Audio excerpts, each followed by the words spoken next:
Assalamualaikum. Salam. Ya, awak sihat ke hari ini? Alhamdulillah sihat. Oh, tadi ada datang sini naik apa? Tadi datang sini naik bas. Oh, naik bas. Awak dah mula naik bas dah. Saya dah boleh. Okey. Pertama sekali saya nak ucapkan terima kasih kepada awak sebab sudi datang untuk sesi kita yang terakhir ni. Kita pun awak ingat tak sesi 1 hari tu kita bincangkan tentang apa?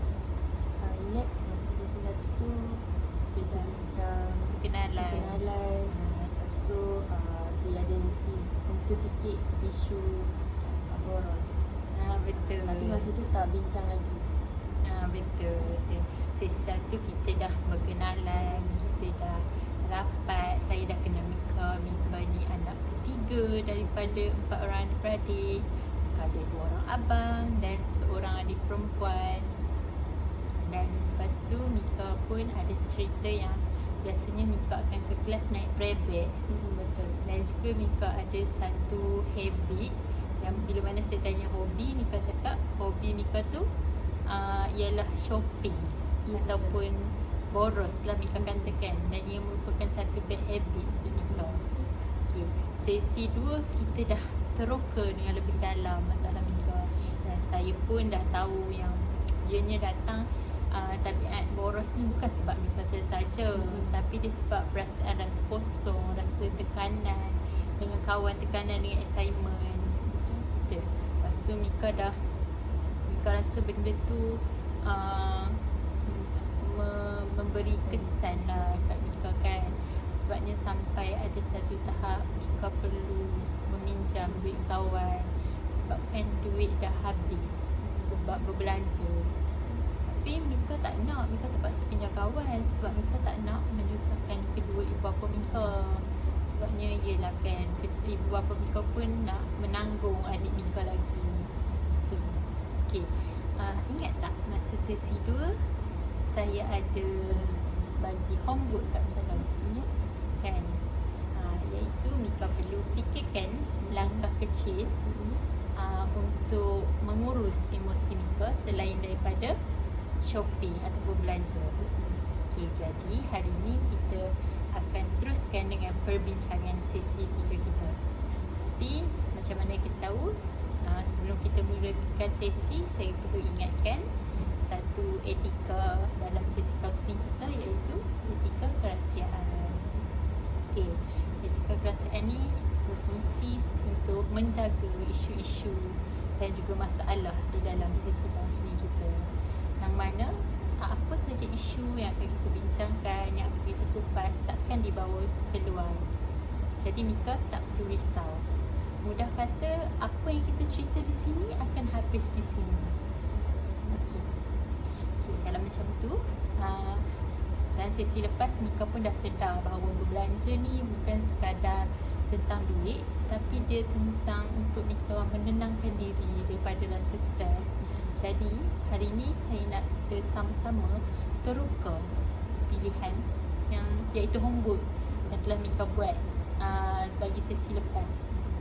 Okay, hari ni saya nak kita sama-sama teroka pilihan lain yang boleh membantu Mika jaga emosi tanpa menyakiti diri sendiri.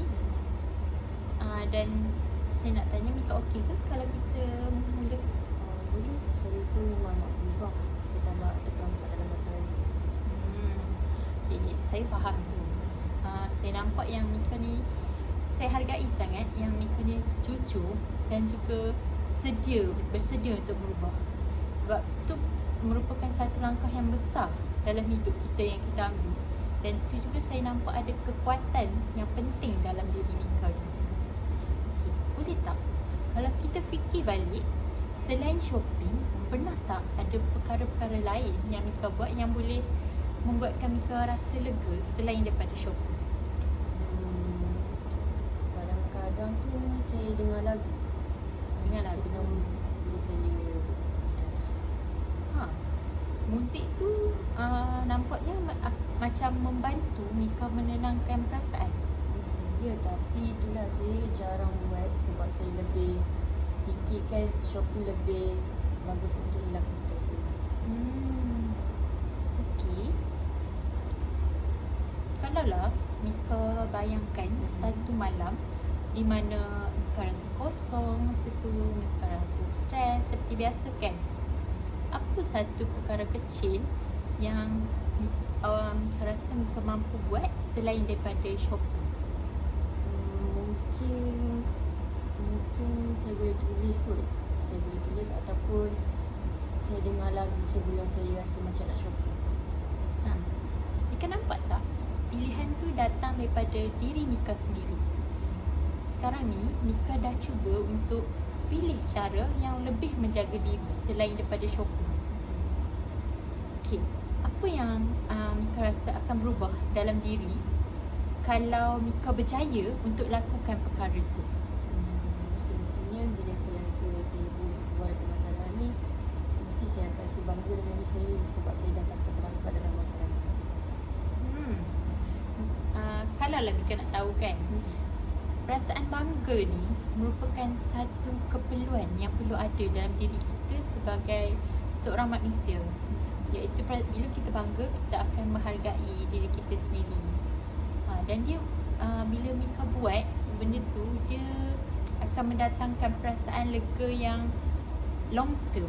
Dia bukan short term sahaja. Dia, maksud saya, kelegaan yang sementara tu akan berubah kepada kelegaan yang berpanjangan.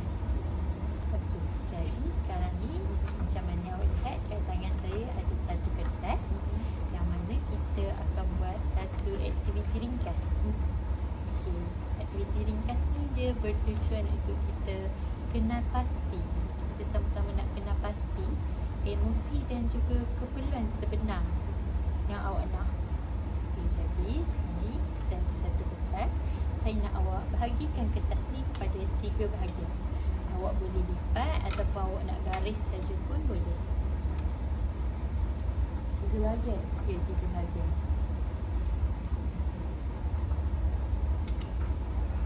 Okey, awak dah bagi satu bahagian. Saya nak satu bahagian awak tulis apa yang awak rasa sebelum shopping.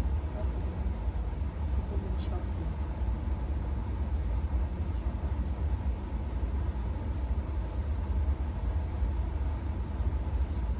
Apa yang berlaku bila awak shopping?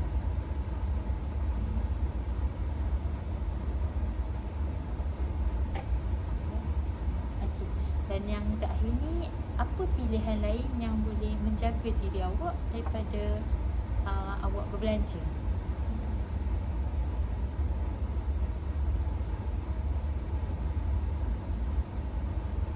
Okay. Awak boleh ambil masa.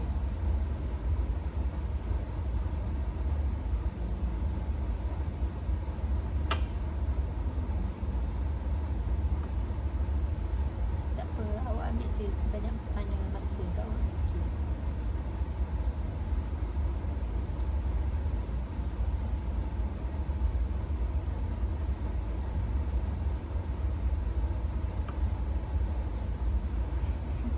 Kenapa awak gelak? Awak masih teringat balik. Tak tahu awak fikir masa.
Maksudnya bila awak tulis ni sebenarnya tadi awak tengah reflect diri awak sendiri.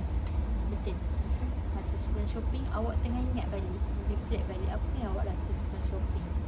Lepas tu masa awak shopping ni, bila awak dah pun shopping, apa yang awak rasa pula. Dan bahagian ketiga ni, pilihan lain selain shopping, awak dah mula sedar sebenarnya apa yang awak perlukan dalam hidup awak bila awak tengok senarai ni. Apa yang saya perlukan dalam diri saya? Ya.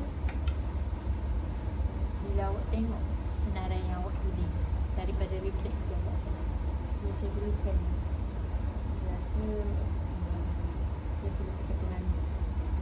Lepas tu saya rasa sebenarnya perlu saya perlu rehat dan beri perhatian kepada diri sendiri. Saya rasa lah. okay. Jadi nampaknya awak dah sedar sebenarnya yang awak perlukan bukanlah barang, tapi lebih kepada ketenangan dan juga rehat. Awak nak rasa tenang.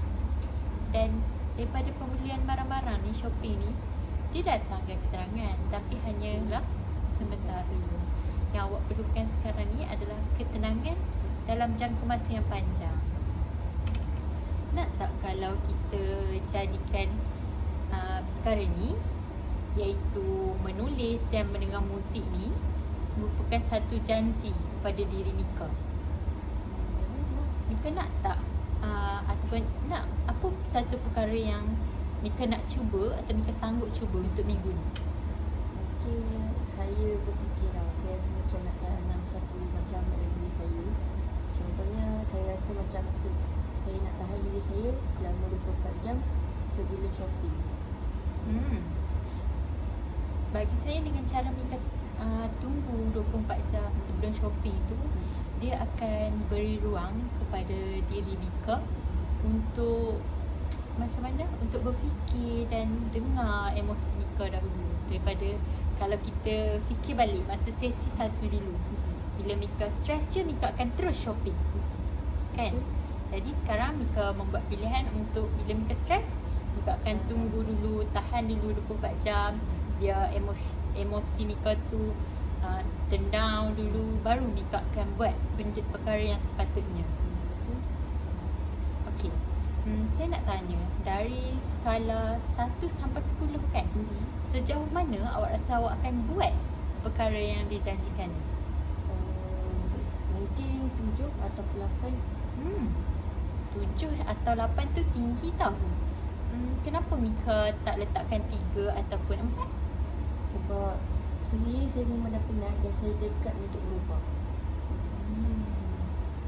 Nampaknya keinginan nak berubah tu datang daripada diri Mika sendiri dan tanpa paksaan orang lain. Maksudnya Mika dah ada keinginan untuk menjaga diri sendiri. Okey. Kalau macam tu, yang saya nampak hari ni Mika dah sedar bahawa tabiat boros yang berkait rapat dengan emosi dan rasa kosong dalam diri ni, dan Mika pun dah mengenal pasti alternatif yang sihat, iaitu menulis dan mendengar muzik. Betul? Okey, aktiviti yang sihat. Dan Mika pun tadi kita dah tetapkan satu langkah kecil untuk kita cuba, ataupun janji kecil, iaitu Mika nak tahan dulu diri 24 jam baru buat perkara yang betul. Okey. Nampaknya semua ni datang daripada kesedaran dan pilihan Mika sendiri. Saya percaya Mika mempunyai keupayaan untuk berubah, dan perubahan tu tak perlu sempurna. Cukuplah dia bermula dengan satu langkah kecil. Sebelum kita, nampaknya masa pun dah menceburi kita. Sebelum kita tamatkan sesi hari ni, sebelum kita tamatkan sesi hari ni, apa satu perkara yang sebelum kita tamatkan sesi hari ni, saya nak tanya Mika sikit lah. Apa satu perkara yang Mika belajar tentang diri Mika sepanjang sesi tu? Apa yang saya belajar sebenarnya, saya rasa yang saya nak jaga diri saya. Cumanya selama ni cara saya yang salah. Saya rasa punya berbelanja tu boleh hilangkan saya punya masalah, tapi sebenarnya tambah lagi masalah. Jadi bila saya hadir sesi kaunseling ni, saya boleh fikirlah ada cara yang lain boleh lindungi saya. Nampaknya itu satu kesedaran yang sangat bermakna yang diambil oleh Mika. Jadi sebelum kita tamatkan sesi, saya nak rumuskan sikit apa yang kita telah bincangkan, apa yang telah kita kupaskan dalam sesi 3 ni.